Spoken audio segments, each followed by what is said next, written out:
Alhamdulillahirabbil alamin wassalatu wassalamu ala asyrafil mursalin habibina wa syafi'ana wa maulana Muhammadin sallallahu alaihi wasallam tahal amin wa ala alihi wa sahbihi ajma'in. Rabbi syrah li sadri wa yassir li amri wahlul 'uqdatam min lisani yafqahu qawli saddid lisani wahdi qalbi bihaqqi sayyidina Muhammad sallallahu alaihi wasallam. Alhamdulillah, puji syukur kepada Allah Subhanahu wa taala, karunia rahmat hidayah taufiknya senantiasa diberikan kepada kita. Semoga nikmat tersebut senantiasa dilanggengkan kepada kita. Amin ya rabbal alamin. Shalawat dan salam Allahumma shalli wa sallim ala sayyidina Muhammad. Masih melanjutkan makalah dari Sayyidina Abu Bakar Siddiq radhiyallahu anhu. Senantiasa kita itu butuh nasihat, karena nasihat itu menjadi konsep, jadi bekal kita untuk menimbang berbagai urusan, ya.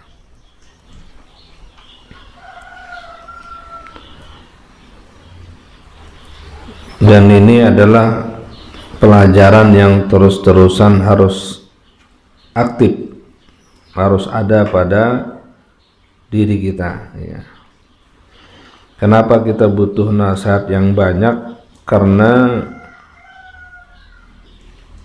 kehidupan kita ke depan itu membutuhkan banyak solusi dari berbagai macam keadaan.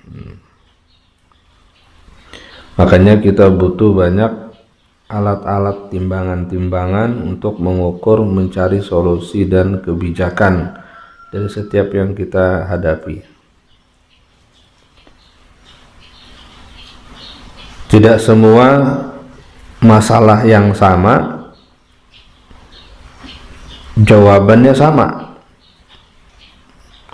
Hari ini kita tahu jawaban untuk persoalan ini A,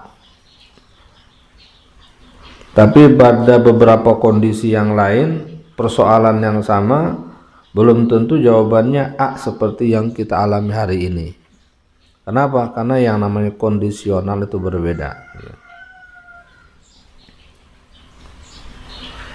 Maka butuh pertimbangan-pertimbangan.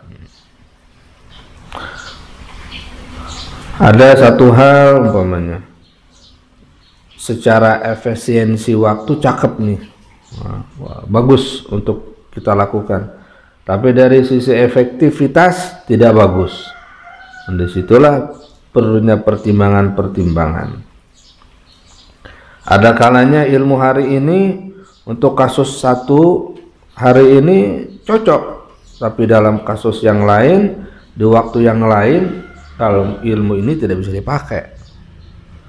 Itu timbangan-timbangan.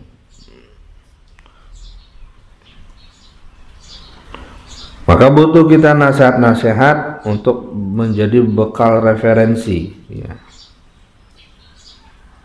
Untuk urusan duniawi, apalagi untuk urusan ukhrawi. Maka di sini kalau berbicara nasihat, apalagi kaul sahabat, berarti urusannya adalah spiritual, nasihat untuk agama. Yang urusannya adalah mencapai bahagia dunia. Yang terpenting adalah kebahagiaan akhirat. Itu yang diarahkan. Bismillahirrahmanirrahim. Qala al-muallif rahimahullahu ta'ala wa nafa'ana bih wa bi'ulumi fid darain amin. Radallahu anna wa ankum wa an jami'al muslimin. Wal khamisu huznun daimun ma'ahu khaufun muttasilun. Yang kelima, apa kok yang kelima tiba-tiba ini? Disambungan dari qaul Sayyidina Abu Bakar Siddiq radhiyallahu anhu, kata beliau, tidaklah seorang hamba dikasih rezeki 10 macam ini kecuali dia bakal sukses, selamat dari bencana, selamat dari macam-macam kerusakan, Yang pertama huznun 2, 3, 4. Yang kelima huznun daimun ma'ahu khaufun muttasilun. Itu apa? Huznun daim. Orang itu dia bakal selamat apabila keadaannya itu huznun daimun, prihatin, sedih yang berkepanjangan. Maksudnya hidupnya tuh prihatin. Ma'ahu khaufun muttasilun, disertai rasa takut yang berterusan. Jadi kalau kita pengen sukses, kalau hidup kita ini ingin mudah, hidup kita ini ingin di masa depan itu tidak rumit dan sulit, maka kita harus memilih ini hidup huznun daimun, prihatin. Kalau diterjemahkannya sedih yang berkepanjangan. Maksudnya apa? Kita tuh jangan pilih senang terus,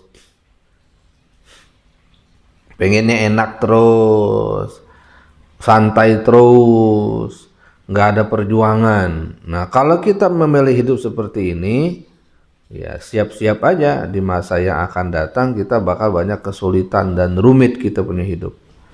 Jangankan urusan akhirat, dunia saja kita bakal menemukan kesulitan, kerumitannya nggak bakal lama.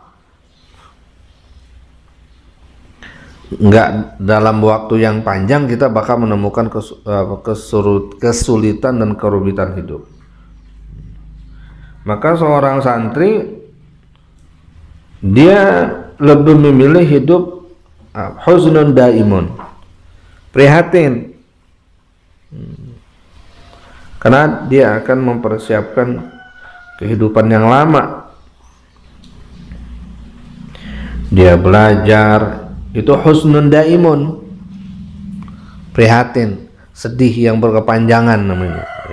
Karena ada orang yang di masa mudanya dia habiskannya rekreasi, kemana, ke situ camping, ke sana camping, ke sini, jalan sana jalan sini, ya. Tiap hari camping, tiap hari camping, ya. Itu yang senang-senang tuh, ya. Tapi apa? 5-10 tahun akan datang dia nggak punya bekal. Sementara masalah bakal datang, masalah berupa tanggung jawab kehidupan.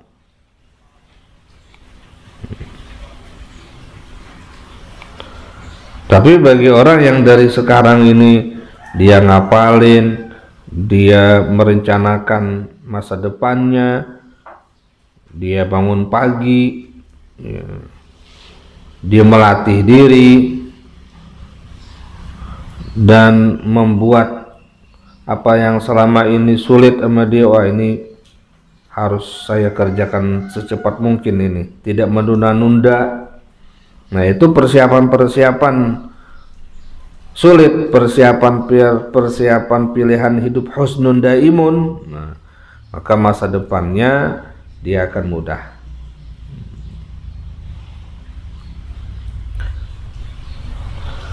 Berbicara tentang kehidupan, ada yang kita bisa pilih, ada yang tidak kita bisa pilih.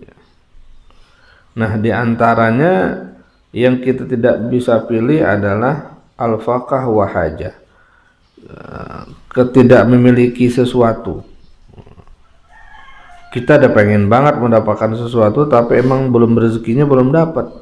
Nah, ketika mengalami masa-masa itu, ilmu ini aktifkan ini.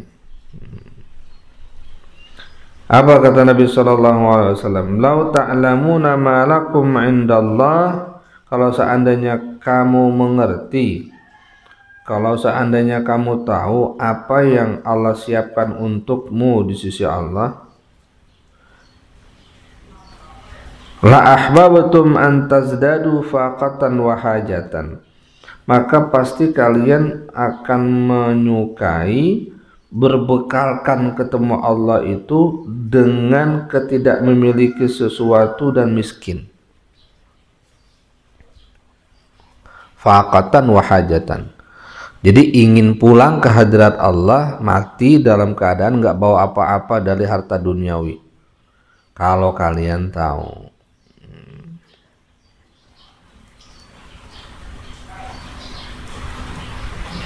Karena dikatakan orang yang hidupnya miskin itu dibanding dengan orang yang kaya 500 tahun.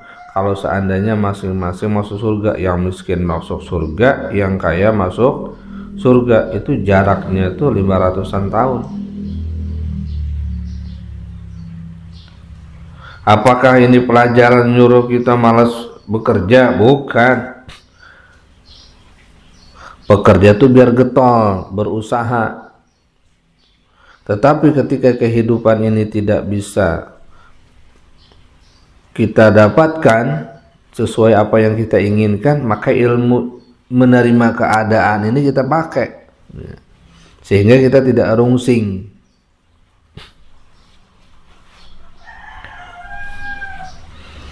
Jadi terima keadaan, jangan bikin stres, jangan membuat kita stres dalam keadaan tersebut. Ini butuh kesadaran total dari diri kita menerima bahwasanya kehidupan ini sudah diatur oleh Allah Subhanahu wa taala secara hakikat, secara tauhid, secara ilmu jiwa.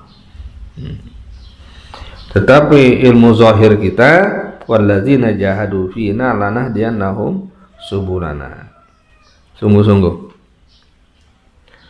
Jadi harus digabungkan nih dua ilmu nih, zahir sama batin, luaran sama daleman. Yang daleman dipakai di dalam, yang di luar dipakainya di luar. Ada porsi-porsinya.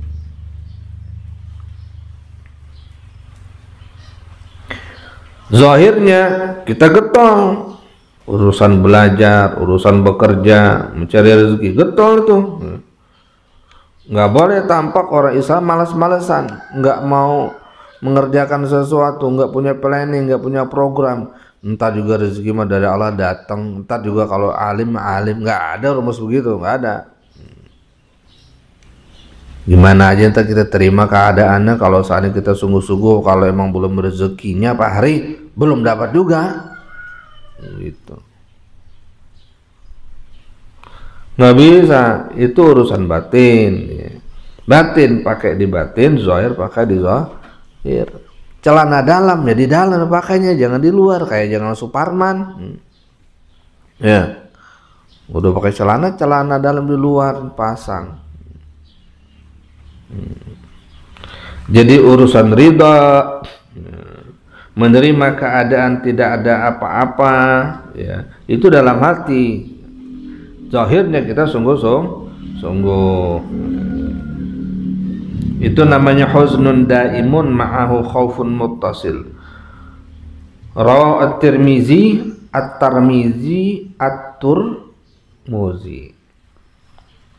rahimahullah. Wa ruwiya annahu sallallahu alaihi wasallam qala kafa bil mar'i ilman ay yakhshallaha kafa bil mar'i jahlan ay yu'jiba bi nafsihi. Cukup seseorang itu dianggap berilmu kalau dia sudah takut kepada Allah Subhanahu wa taala. Ya, para ulama arif billah merumuskan seseorang itu dianggap berilmu hanya dengan modal takwa sama Allah. Takut sama Allah Subhanahu wa taala. Bahkan dikatakan al-ilmu khasyah kulluh yu'rab bidzaka ahluh. Hakikat ilmu itu adalah takut kepada Allah Subhanahu wa taala. Nah, dengan sikap takut kepada Allah itulah diketahui siapa ahli ilmu. Innama yakhshallaha min ibadihil ulama, yang takut kepada Allah lah yang disebut para ulama. Ulama itu adalah yang takut kepada Allah Subhanahu wa taala. Ya Allah, ya. Jadi ilmu banyaknya, lamanya nyantri tidak jadi ukuran. Karena yang jadi ukuran itu adalah takutnya kepada Allah Subhanahu wa taala. Ini di sisi Allah. Kalau di sisi manusia dianggapnya ilmu banyak ya, yang apabila ditanya bisa jawab. Tapi di sisi Allah Subhanahu wa taala yang disebut berilmu, yang disebut mengerti, yang disebut paham adalah yang takut sama Allah Subhanahu wa ta'ala. Patuh sama Allah, maksudnya patuh.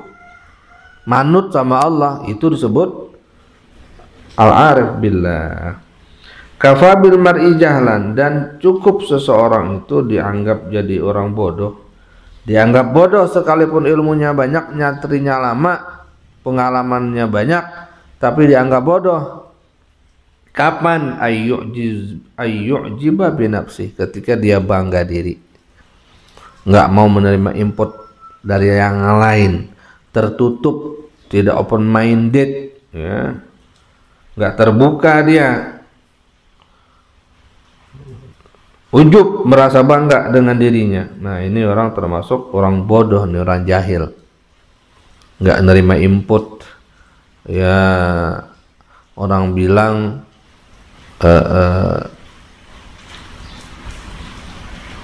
mempertahankan tradisi lama karena zona nyaman, nggak mau meninggalkan zona nyaman,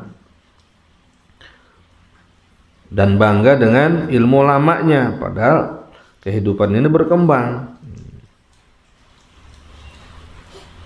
Rawahu al-Baihaqi. Wa ruwiya annahu sallallahu alaihi wasallam innama yadkhulul jannata man yarjuha wa innama yajtadibun nara man yakhafuha wa innama yarhamullahu man yarham. Iqra.